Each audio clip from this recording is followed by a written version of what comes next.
आज मैं अपने वीडियो के माध्यम से आपको बताऊंगा चंद्रवंशी कौन है, ये किन किन जातियों के नाम से जाने जाते हैं और इनके व्यवसाय क्या थे। प्राचीन काल से ही इतिहास में चंद्रवंशी क्षत्रियों का नाम अंकित है। भारत में मुख्य रूप से चंद्रवंशी क्षत्रियों के दो वंश माने जाते हैं, सूर्यवंशी क्षत्रिय, चंद्रवंशी क्षत्रिय। इन दोनों क्षत्रिय वंशियों ने भारत पर लंबे समय तक राज किया। रामायण और महाभारत भारत के दो प्रसिद्ध महाकाव्य हैं।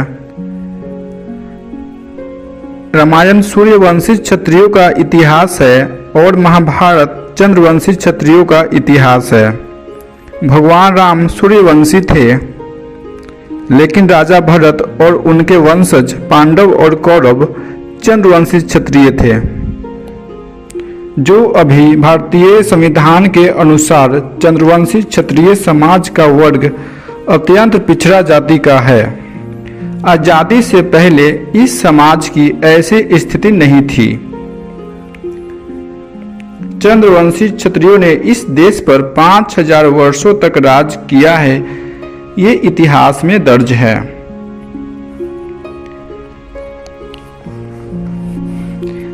यहाँ तक कि इस देश का नाम भी चंद्रवंशी क्षत्रिय समाज के नाम पर दर्ज है। हस्तिनापुर नरेश महाराज भरत के नाम पर ही इस देश का नाम भरत रखा गया है। चंद्रवंशियों को देवों के देव महादेव ने भी अपने मस्तक पर धारण किया है। ऐसा ये विशाल समाज है।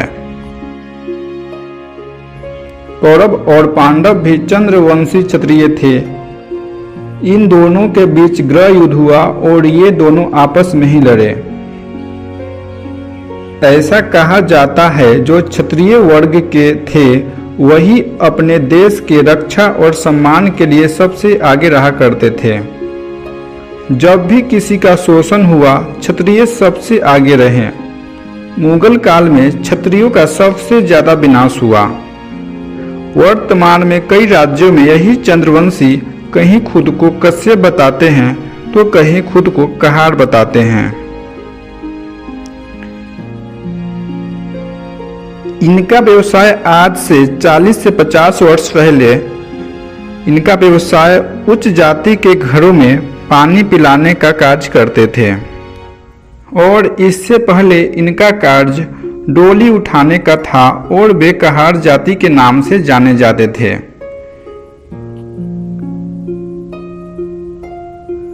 बहुत सारे अध्ययन के बाद यह पता चला कि इन्हें किसी भी उच्च जाति के लोगों ने छोटा और नीच नहीं बताया।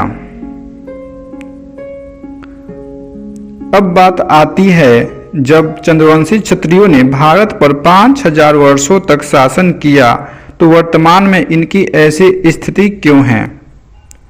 समय बदला, शासन बदली, मुगल शासन आई, अंग्रेजी शासन आई और इसके बाद क्षत्रियों का विनाश हुआ।